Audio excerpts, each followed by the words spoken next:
Assalamualaikum warahmatullahi wabarakatuh. Perkenalkan, kami dari kelompok 1 akan mempresentasikan hasil dari kerja kelompok kami dengan tema yang akan dibahas, yaitu mengenai kemiskinan dan kesenjangan pendapatan.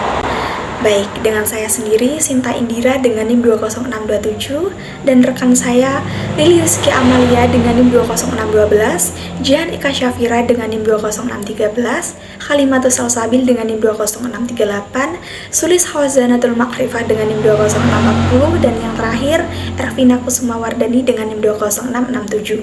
Baik, materi akan disampaikan oleh rekan saya. Permasalahan pokok.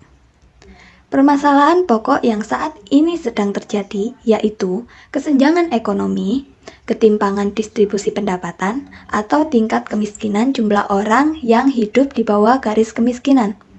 Kebijakan dan perencanaan pembangunan Orde Baru adalah pembangunan dipusatkan di Jawa, khususnya di Jakarta, dengan harapan akan terjadi pertumbuhan ekonomi dan akan menetes ke bawah atau trickle down effect, serta memperbaiki kesejahteraan masyarakat dengan sendirinya dengan orientasi pada pertumbuhan yang tinggi. Kemiskinan. Kemiskinan merupakan keadaan di mana seseorang dalam hidupnya tidak memiliki harta benda mewah atau dalam hidupnya ia tidak dapat mencukupi kebutuhan hidupnya. Selanjutnya ada macam-macam kemiskinan. Yang pertama, kemiskinan mutlak, yakni merupakan kemiskinan yang disebabkan karena tingkat pendapatan yang tidak dapat mencukupi kebutuhan hidup. Selanjutnya ada kemiskinan relatif, yakni kemiskinan yang disebabkan oleh keadaan lingkungan sekitarnya. Yang ketiga ada kemiskinan struktural, yakni kemiskinan yang disebabkan oleh ketimpangan dalam struktur ekonomi suatu negara atau struktur pendistribusian fasilitas yang membuat suatu daerah penduduknya menjadi miskin. Dan selanjutnya ada kemiskinan sosial budaya, yakni kemiskinan yang dikaitkan dengan nilai sosial budaya masyarakat atau singkatnya kondisi sosial budaya yang memaksa masyarakat di daerah itu menjadi miskin. Hubungan pertumbuhan dan kemiskinan. Menurut hipotesis Kasmit, pada tahap awal pembangunan, tingkat kemiskinan akan meningkat, dan pada tahap akhir pembangunan, tingkat kemiskinan akan menurun. Faktor yang mempengaruhi pada tingkat kemiskinan, yang pertama, ada pertumbuhan, yang kedua, tingkat pendidikan, dan yang ketiga, struktur ekonomi.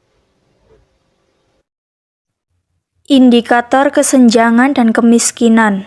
Ukuran kemiskinan tergantung pada beberapa faktor, yakni yang pertama, standar hidup, yang dalam hal ini bisa menggunakan pendapatan atau pengeluaran untuk konsumsi pada periode waktu tertentu.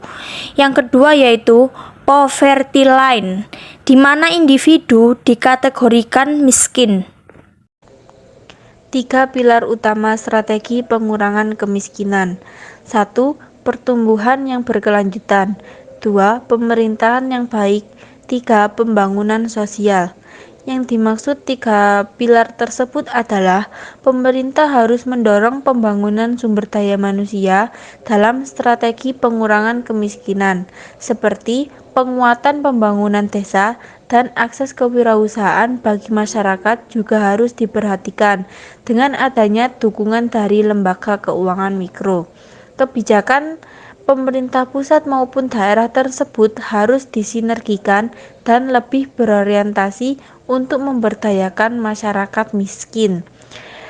Untuk mendukung strategi tersebut, perlu dilakukan intervensi pemerintah, intervensi jangka pendek terutama pembangunan sektor pertanian dan ekonomi perdesaan, dengan tujuan untuk membebaskan dan melindungi masyarakat dari kemiskinan. Jadi, tidak hanya mencakup upaya mengatasi ketidakmampuan untuk konsumsi dasar saja, tetapi juga mewujudkan penghormatan, perlindungan, dan pemenuhan hak-hak dasar masyarakat miskin lainnya. Sekian presentasi dari kelompok kami. Bila ada kurang lebih, mohon maaf. Wabillahi taufik wal hidayah. Wassalamualaikum warahmatullahi wabarakatuh.